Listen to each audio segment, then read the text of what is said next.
मी सुनील तांबे मटा ऑनलाईनच्या या विशेष मुलाखतीच्या कार्यक्रमात आपल्या सर्वांचं स्वागत करतो. मित्रांनो, आपल्याला माहीतच आहे, की नुकतंच नदीम श्रवण फेम श्रवण राठोड या सुप्रसिद्ध आणि मेलोडियस संगीत देणाऱ्या संगीतकाराचं कोरोनाने निधन झालेलं आहे. हा फार मोठा चित्रपट सृष्टीवर आणि संगीत क्षेत्राला आघात आहे. मित्रांनो, 90च्या दशकात या जोडीने अतिशय सुमधुर अशी गाणी दिली आणि यांच्या आठवणी जागृत करण्यासाठी आपल्या सोबत आहेत सुप्रसिद्ध पार्श्वगायक, ज्यांनी या 90च्या दशकातल्या मेलोडीच्या इतिहासात फार मोठा सहभाग नोंदवलेला आहे. त्यांच्या सोबत त्यांच्या हाताला हात धरून त्यांनी हा काळ गाजवलेला आहे. ते सुप्रसिद्ध असे गायक कुमार सानू जी. कुमार सानू जी, आपका इस नमस्कार, विशेष मुलाकात में नमस्कार, बहुत-बहुत स्वागत है। आपने नमस्कार हमें जी, समय नमस्कार। आपने हमें समय दिए, इसके लिए सबसे पहले आपका शुक्रगुजार हूँ। और थैंक सर, मैं यू। आपसे आपसे ये जानना चाहता हूँ कि ये बहुत बड़ा शॉक सदमा है म्यूजिक क्षेत्र में, म्यूजिक इंडस्ट्री के लिए भी और खास करके आपके लिए भी, क्योंकि मेलोडी मेलोडी का जो इतिहास 90 के दशक में था, उसके साथ आपका भी नाम जुड़ा हुआ है और आपका भी बहुत बड़ा योगदान उसमें माना जाता है। तो सर, सबसे पहले श्रवण जी, जो आपके हमारे बीच में नहीं रहे, आपकी क्या भावनाएँ हैं? आपने जब सुना उनके देहांत के बारे में, क्या लगा आपको? क्या भावनाएँ थी? नेचुरली एक इतना लंबा एसोसिएशंस के बाद अ, जब अपना कोई गुजर जाते हैं तो ऐसा लगता है, जैसा लगता है वैसा ही लगा था। एंड श्रवण जी के साथ मेरा परिचय जो हुआ था वो गुलशन कुमार के थ्रू हुआ था, सुपर कैसेट इंडस्ट्रीज में। एंड इतना सालों से इस आदमी के साथ ये म्यूजिक डायरेक्टर डुओ जो है, म्यूजिक डायरेक्टर्स डुओ, ये नादिम नादिम जी एंड श्रवण जी। हुँ, तो श्रवण जी के साथ मेरा रिश्ता थोड़ा-सा ज़्यादा था, हुँ, इसलिए कि काफ़ी हँसमुख थे, काफ़ी मिलनसार थे, काफ़ी सॉफ्ट स्पोकन थे और सबसे बड़ी बात है कि बहुत ज्ञानी थे हुँ, हुँ। और बहुत अच्छा हारमोनियम प्लेयर भी थे। तो अच्छा। काफ़ी सारे गुण हम लोगों ने काफ़ी सारे चीज़ सीखे श्रवण जी से। तो ऐसे दोस्त या ऐसे गार्डियन बोलिए, ऐसे एक शिक्षक बोलिए, ऐसे एक दोस्त बोलिए, तो ऐसे इंसान के चले जाना आप सोच सकते हैं कि हमारे दिमाग की हालत क्या हो सकता है। एंड हुँ, डेफिनिटली एक शॉक लगा मुझे कि श्रवण जी नहीं है। ये सोचने में मेरे को बहुत ही अजीब-सा लगता है। हुँ, हुँ। बिल्कुल सही आपने कहा, सब लोगों को जो संगीत से प्यार करते हैं, जो नदीम श्रवण फेम जोड़ी से प्यार करते हैं, उनको बहुत बड़ा या सदमा और शॉक लगा। सर, या मेरा दूसरा सवाल आपसे ये है कि आपने तो बहुत सारे संगीतकारों के साथ बाद में काम किया है, अभी भी कर रहे हैं। लेकिन सबसे ज़्यादा और दिल को छूने वाली कामयाबी जो हासिल आपने की, वो 90 के दशक में ही की और संगीतकार जोड़ी थी नदीम श्रवण। तो या हाँ, तो उसके बारे में आपकी क्या भावनाएँ हैं और क्या यादें हैं जो आप ताज़ा कर सकते हैं अभी इस दौर में? यादें बहुत सारे हैं। यादें तो ऐसा है कि हमारा हमारी ज़िंदगी का एक पार्ट है वो श्रवण जी। हमारी लाइफ़ का एक पार्ट है वो। हमारा जो कुछ भी है, उसके पीछे जिन लोगों का हाथ है, हुँ, उनमें श्रवण जी का भी बहुत बड़ा योगदान है। एंड डेफिनिटली अ, यादों के बारे में क्या बताएँ कि हमें वो टाइगर बोल के बुलाते थे। हुँ, हुँ, ये नाम उन लोगों ने ही दिया था, टाइगर। हुँ, हुँ, एंड नदीम श्रवण ने ही दिया था। एंड सबसे बड़ी बात है कि जब गाना सिखाते थे, हुँ, तो श्रवण जी अपना इनपुट हमको समझाते थे। कुछ क्लासिकल सी कुछ टच हो, तो हुँ, श्रवण जी उसको हमको सिखाते थे कि तुम इस जगह को इस तरीके से लो, ताकि हुँ, थोड़ा-सा क्लासिकल लागे भी, कमर्शियल एस्पेक्ट्स उसका और बढ़ जाता है। हुँ, हुँ, हुँ, तो हाँ, तो इ इस तरह से एक स्कूलिंग जो है ना, बहुत कुछ सीखा उनसे। And definitely nice person. And यादें तो बहुत सारे हैं। हम लोग साथ में उनके घर में जाके खाना खाना और हर रिकॉर्डिंग में हम लोग हँसी-मज़ाक करना, फिर गुस्सा-गुस्सी करना, बहुत सारी चीज़ें यादें जुड़े हुए हैं इसमें। सर आपने कहा कि वो बहुत ही टैलेंटेड संगीतकार थे, म्यूजिक दिग्दर्शक थे। तो उनकी उनके टैलेंट के बारे में कुछ आपसे पता करने के लिए हमें बहुत खुशी होगी कि ऐसी क्या बातें हैं जो उनका टैलेंट सामने आ जाए और आपके ऊपर उसका इम्पैक्ट ज़्यादा पड़ा हो? क्या ऐसी बातें अच्छी लगी? नहीं देखिए, ये तो हम हमारा तो रोज का काम था। रोज का काम था, रोज तो एक बार मुलाकात होती थे हम लोगों का उस समय। और टैलेंट की बात है कि जब देखिए टैलेंट अभी वो कैसे हमारे सामने बैठ के क्लासिकल गाए ऐसा तो नहीं है। हुँ, लेकिन क्या होता है कि जब एक टीचर जब हमको कुछ सिखाते हैं, हमारे स्कूल में टीचर भी जब कुछ सिखाते हैं तो स्टूडेंट्स को पता चलता है कि टीचर को कितना उनका ज्ञान है। राइट। एक सीधी सी वर्ड में पता चल जाता है कि हुँ, भाई ये हम लोग कभी बोलता है ना कि टीचर को ही कुछ नहीं मालूम है हमें क्या सिखाएगा, ऐसा हुँ, बोलता है ना। बट हुँ, श्रवण जी के लिए हम यही बोलते थे कि जब वो सिखाते थे ना, तब गाना सिखाते थे और गाना जब हमको रिकॉर्ड कराते थे तो उस समय जो उनका जो इनपुट निकल निकल के आता था, किस तरह से किस सहज तरीके से इसको तुम करके जाओ। हुँ, तो हुँ, ये जो चीजें है ना, ये सब चीजें से पता चलता है कि कितना वो गहराई में इसको लेके सोचते थे, म्यूजिक को लेके कितना गहराई में सोचते थे। एक हुँ, सिंगर को जब हम रिकॉर्ड कराएंगे तो उसको कितना आसान किया जाए, एक कठिन गाने को कितना आसान किया जाए।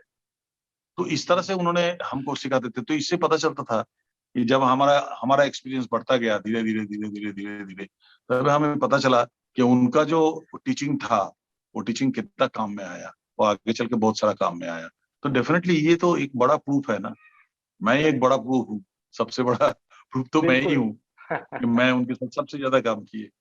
बिल्कुल, आपने उनके साथ सबसे ज़्यादा काम किया और बहुत कामयाबी भी बढ़ी। आप हाँ तीनों जब मिलके साथ थे तब आपको कामयाबी भी बहुत बड़ी मिली उस दशक में।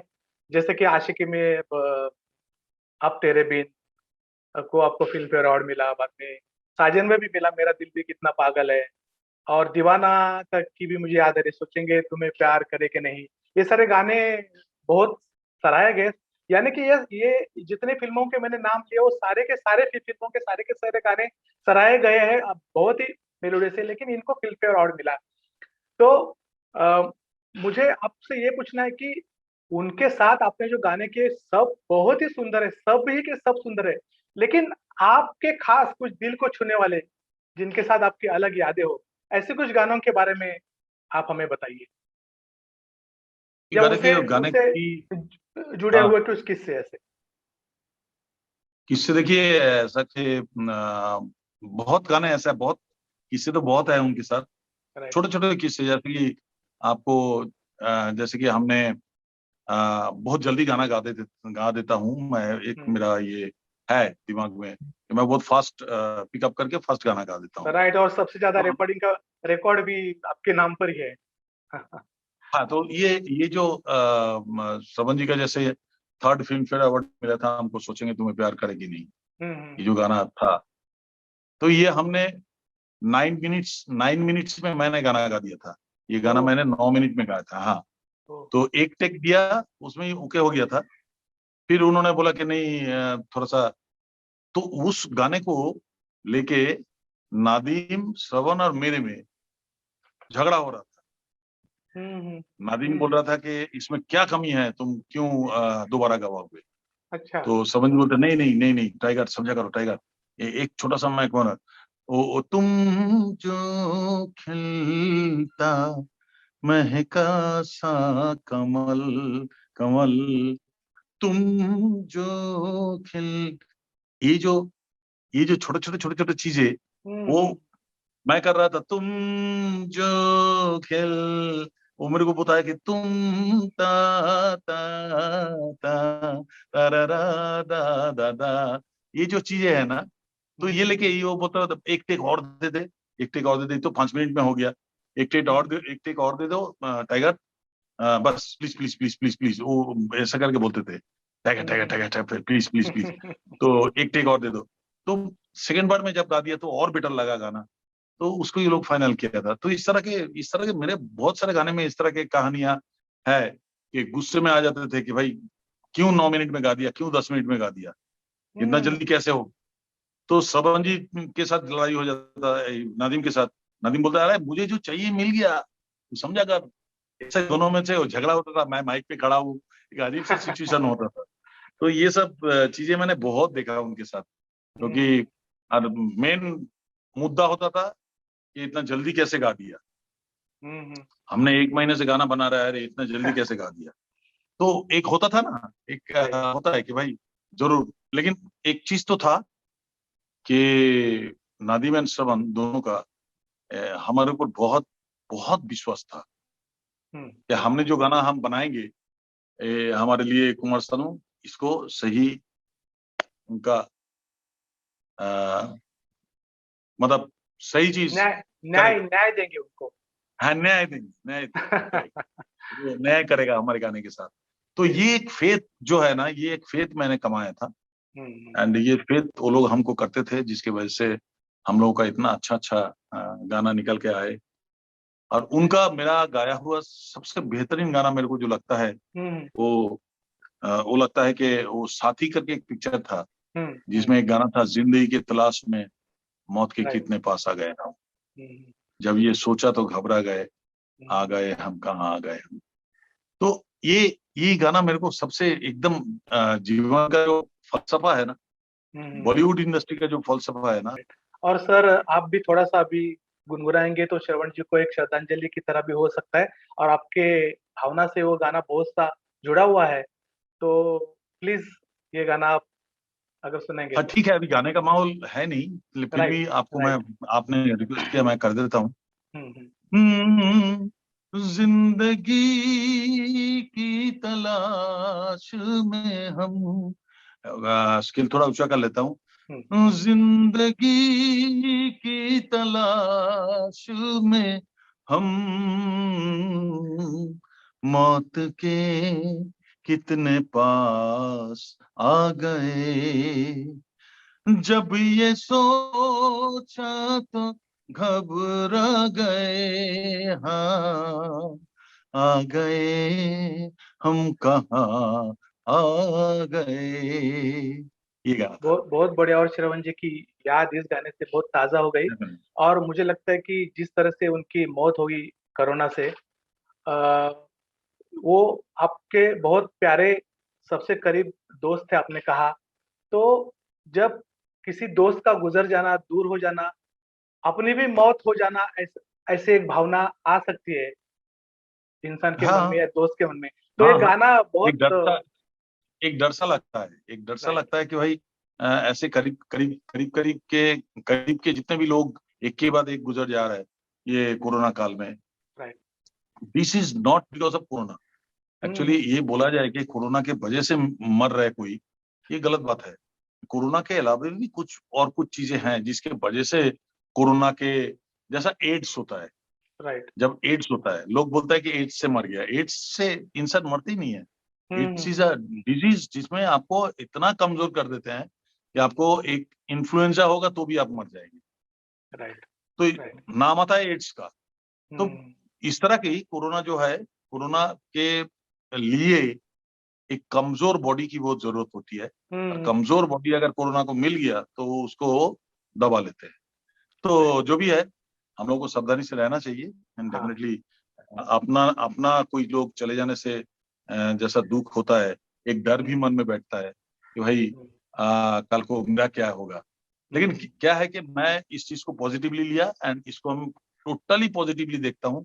एक्सरसाइज करना, खाना रेगुलर टाइमली खाना, रेगुलर टाइमली सोना, बाकी सब काम करना, तो ये राइट एक एक एक एक जिंदगी का एक सीख देके गया। ये कोरोना जो है बहुत कुछ पॉजिटिव सीख सीख देके गया। मैं उस तरह से इसको लिखता हूँ। राइट।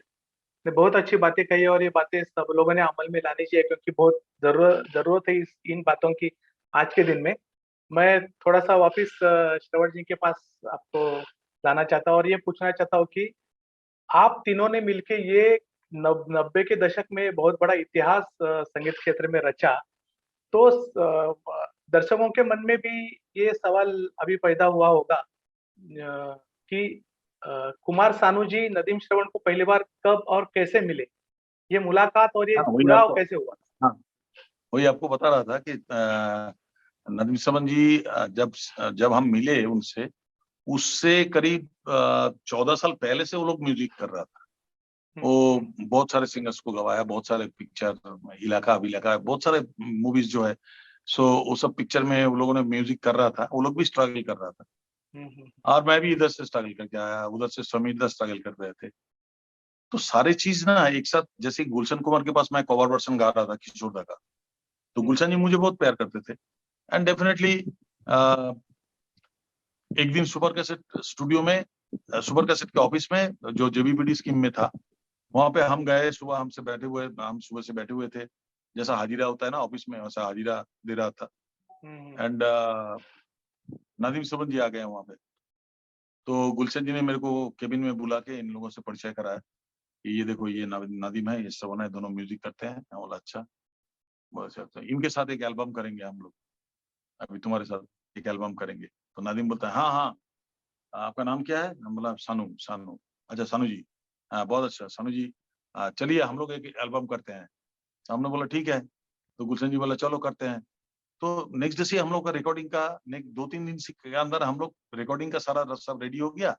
तो मुझे बुलाया, बोलता कि चलो गाना अभी शुरू करते हैं, रिकॉर्ड करते हैं। तो पहला गाना गाया था मैंने, नजर नजर के सामने जिगर के पास। एंड पहला आशिकी गाना का। रिकॉर्ड किया आशिकी था। का। हाँ बट ये एल्बम बन रहा था तब। अच्छा, तब ये एल्बम था। एल्बम बन, एल्बम था।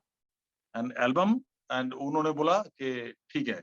पहला गाना जब जैसे ही गाया तो माइक पे पहला जैसे ही आवाज दिया नजर के सामने, तो वो अंदर से टाइगर टाइगर करके चिल्लाया। अरे टाइगर जियो ऐसा करके, वो जो टाइगर शुरू हुआ उस दिन से चालू ही हो गया टाइगर। तो पहला गाना हमने जब रिकॉर्ड किया, उसके बाद एक के बाद एक 10 गाना हम लोगों ने रिकॉर्ड किए। तो एल्बम का नाम था चाहत। एल्बम का नाम था चाहत। चाहत। हाँ, चाहत के लिए हम लोगों ने 10 गाना रिकॉर्ड किया। एंड बाई चांस वहां पे महेश भाट जी आ गए थे। महेश भाट जी आके उन्होंने गाना सुना, सुन के बोलते कि अरे ये यार एल्बम का गाना नहीं है, ये तो फिल्म का गाना है। तो गुलशन जी बोलता है कि तो आप लगा दीजिए फिल्म में। सब मजाक मजाक में चल रहा है, लगा दीजिए फिल्म में। तो महेश भाट अच्छा। बोले तुम एक काम करो, ये 10 के 10 गाना मेरे को रिकॉर्ड करके कैसेट पे डाल के हमको दे दो, हम ये गाने के ऊपर स्टोरी लिख देता हूँ। तो बोलता है ऐसा आप करोगे? बोलता है हाँ चलो हम लोग एक छोटा सा फिल्म बना लेते हैं। तो उन्होंने गाना, तुरंत गाना दे दिया उनको। फिर उन्होंने गाने के ऊपर स्टोरी लिखा, फिर स्टोरी लिख के नया हीरो हीरोइन ले लिया, लेकिन एकदम कम बजट में एक पिक्चर बना डाला जिसका नाम है आशिकी। बस एकदम थोड़ा सा ही बजट है, कुछ उसमें ना हीरो हीरोइन को पैसा देना पड़ा, ना म्यूजिक डायरेक्टर को, ना सिंगर को, कुछ भी देना नहीं पड़ा, ना समीर को। सब अपना अपना चांस के लिए सब ने किया, सब मिलके हम लोग कंट्रीब्यूट किया, अनुराधा पौडवाल जी सब। तो फिर क्या हुआ, वो बस एकदम कम बजट में एक पिक्चर बन गया जिसका नाम है आशिकी, जो हिट बन गया, जिसको आज तक ऐसा कोई पिक्चर नहीं बना जो उसको बीट कर सके। Right, right. और जिस पिक्चर के 10 गाना हिट है, ऐसा कोई पिक्चर ही आज तक बना नहीं। बिल्कुल, बिल्कुल। और है ना? मुझे लगता है प्राइवेट एल्बम सुन के उसके ऊपर, उसके आधार पर फिल्म बनाना, ये अपने आप में एक हाँ, बड़ी बात और ऐतिहासिक बात होगी, Sanu ji. Yes yes yes. वो गाना किसी किसी एल्बम के लिए था। उन्होंने गाना सुन के, गाना सुन सुन के गाने के ऊपर स्टोरी बनाना, ये भी एक देखो क्रिएशन कैसा। और समीरदा ने कैसा गाना लिखा था, नदीम श्रवण ने कैसा म्यूजिक किया था, और मैंने कैसे गाया था। तो ये टोटल गुलशन जी उसको कैसे मार्केटिंग किया था। गुलशन जी तो मेन आदमी है ना। राइट। गुलशन जी का ये जो अवदान है, ये भी कहीं कोई नहीं भुला सकता, चाहे बिल्कुल। वो कोई भी हो। तो ऐसा है कि हमने ये चीज को देखा है। मेरे को लगता है कि उसके बाद से नदीम श्रवण जी के साथ जो मेरा एक एसोसिएशन बना, एक ट्यूनिंग बना, एक रिश्ता बना, उस रिश्ते के नाते आज श्रवण जी नहीं है बोलने से कैसा लग रहा है, मैं बता नहीं सकता इसको भाषा में। राइट। अपनी डीप भावनाएं होती है, वो हमेशा हम लोग व्यक्त करेंगे ही, ऐसा मतलब पॉसिबल कभी कभी नहीं होता। और आप, मैं समझ सकता हूँ आप उनके साथ कितने जुड़े हुए थे। और किस तरह से आपने बिल्कुल काम किया। आपके बिल्कुल बातों से भी ऐसा लगा कि आप उन्हें बहुत ज्यादा पसंद थे, क्योंकि आप जैसे कि आपके गले से आवाज, शब्द या सुर निकलते थे, तो वो अंगूठा दिखा के टाइगर टाइगर बोल के बहुत बढ़िया ऐसा आपको कहा करते थे। तो क्या ये मतलब नॉट ओनली कहा करते थे, हाँ। हर रिकॉर्डिंग में मैं गाना गा के अंदर आता था बैलेंसिंग रूम में, हम्म। तो वहां पे नोटों की बरसात होती, नोट उड़ाते थे अरे हम लोग, नादिम एंड शम्स दोनों ही ऐसा नोट उड़ाते थे। लास्ट में ऐसा हो गया था कि कोई भी स्टूडियो में मैं गाना गाने जाऊं तो वहाँ के जो स्टाफ है ना, वहाँ के जो हम्म। बॉयज है, वो खुश हो जाते थे, कुमार जी आए आज कुछ मिलेगा हम लोगों को पैसा। अच्छा तो अच्छा। ऐसा था। हम्म तो हम्म। एकदम नोटों की बरसात करते थे वो, बंडिल बंडिल नोट लेके या करके उड़ाते थे। देखो इस जगह पे कैसे लिए, देखो इस जगह पे कैसे गाया, अच्छा। देखो इस जगह पे गाया, जियो टाइगर ऐसा करके हर गाने में हमारा एक पैसा उड़ाते थे वो। हाँ हाँ एंड हाँ। एंजॉय करते थे उस चीज को। हम्म एंड उसको लगता था कि ये गाना कुछ ना कुछ होगा, बट वाकई में होता था, पब्लिक को हम्म बहुत पसंद आता था। हम्म। तो गाना क्या है कि गाना वो बनाते थे, नादिम सबन जब भी गाना बनाते थे, हम्म वो हमें सोच के बनाते थे, कुमार सानू गाएगा तो गाना कैसा होएगा। हम्म। तो ये एक बहुत ही बड़ा ऊपर वाले की देन है कि हम्म। उन्होंने मुझे इतना प्यार दिया। हम्म। सानू जी, बिल्कुल आपने आप में उतना टैलेंट है ही, इसी के लिए अ, संगीत का जो द्वय था वो आपसे बहुत ज्यादा प्यार करते थे। और 9 मिनट में गाना रिकॉर्ड करना, फाइनल होना, ये अपने आप में बहुत बड़ी बात है। लेकिन मैं ये आपसे जानना चाहता हूँ कि ये तो आपके खुद के टैलेंट की बात है, जो आप फटाफट आप ग्रास्प करके एक्यूरेटली गाना आप गाते थे और उनको चाहिए वैसा गाते थे। लेकिन वो सेटिस्फाइड होना, मतलब कोई भी संगीतकार इतने जल्दी कम समय यस में सेटिस्फाइड होना, यस ये यस बहुत ही रेयर रेयर बात है, रेयर बात है। Yes yes. क्योंकि हर म्यूजिक डायरेक्टर को खुश करना, आप तो करीब करीब जानती होंगे कि मैं कितने म्यूजिक डायरेक्टर्स के साथ गाना गाया। राइट। हर म्यूजिक डायरेक्टर्स को, हर लिरिक्स राइटर्स को, हर डायरेक्टर को खुश करना at a time on the spot, हम्म।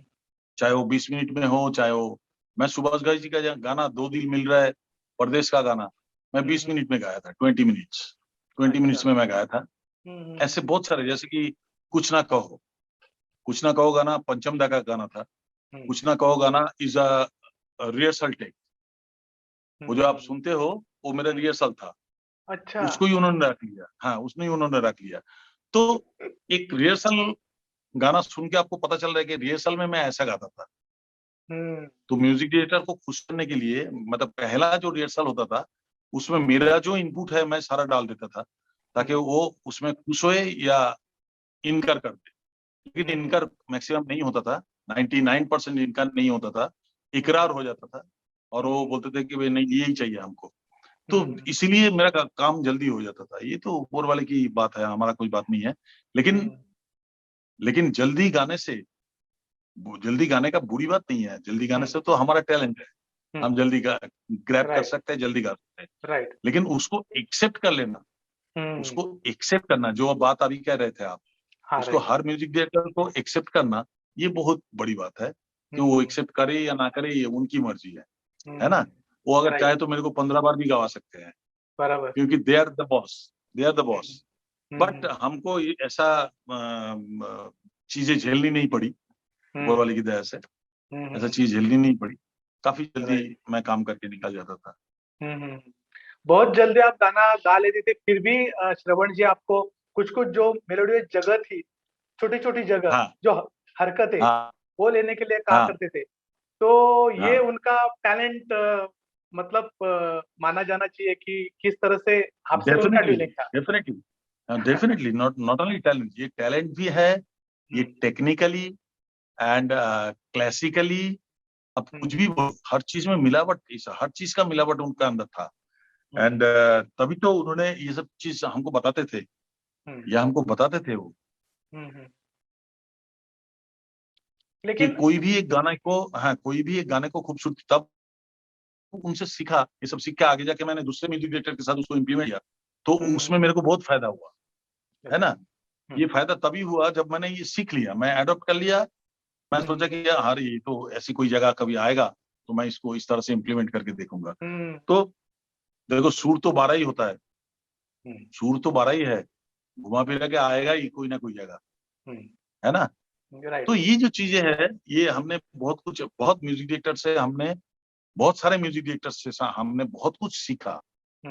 उनका शैली जो है ना, उनका शैली का उनको सीखना, और जब उनका रिकॉर्डिंग होता है तो उनका शैली का उनको प्रेजेंट करना, उनका शैली का उनको इम्प्लीमेंट करके दिखाना कि भाई ये आपका स्टाइल है, मैं I love to sing that style. चाहे वो बापीदा हो, चाहे वो कलंजी आनंद जी हो, चाहे वो राजेश रोशन हो, आनंद मिलिंद हो, अनु मलिक हो, या समीर सेन, दिलीप सेन हो, या कोई भी पंचमदा हो, तो हर एक का जो शैली है अलग अलग, उस शैली को एडॉप्ट करते करते हम सीख गए। उनका जो स्टाइल है, उनको स्टाइल को मैंने एडॉप्ट करते करते, उसको सीखते सीखते हम सीख गए, हम तैयार हो गए। बड़ी बात यह है कि हम तैयार हो गए। तो इसमें क्या होता है कि हमको आसान हो गया था, राह चलना आसान हो गया था, गाना सीख के जल्दी गा देना।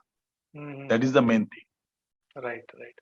और जिस तरह से आप बता रहे हैं श्रवण जी, आपको जिस भाषा में खुश होके बात करते थे, अंगूठा दिखा के टाइगर टाइगर, थोड़ा ये मतलब आपकी करीबियत यहाँ से पता चलती है। तो आप किस तरह से करीब थे और आपके कैसे वो दोस्त बन गए बाद में? नहीं, दोस्त तो हम लोग बन ही गया था, तो आशिकी के टाइम से ही मैं आपको बताया ना, आशिकी के टाइम से हम लोगों ने दोस्त बन गए थे। अच्छा। एंड बहुत ही करीब के दोस्त थे हम लोग। एंड मैं बोला उसके घर पे हम जाते थे, उनके घर पे जाके खाना खाना और सिटिंग करना, खाना खाना, लोगों से मिलना, बहुत मजा आता था। तो इस तरह का दोस्त तो बना ही हुआ था, और क्या बताऊं। Right, right. सर, आप हमेशा मेलोडी की बात करते हैं, मतलब आजकल के दौर का जो नया संगीत है, उसके बारे में भी आपके बहुत सारे ओपिनियंस आते हैं। मेलोडी की बात करें तो 90 का दशक और नदीम श्रवण, मेलोडी के लिए आप उनके बारे में क्या कह सकते हैं, क्या कहेंगे? देखिए, उनका जो भी गाना होता था मेलोडियस ही होता था, मेलोडी के ऊपर ही वो लोग खेलते थे, मेलोडी छोड़ के वो लोग कुछ जानते ही नहीं थे, मेलोडी पे ही वो लोग खेलते थे। उनका मेलोडी का कुछ कहना का हमको कुछ है ही नहीं।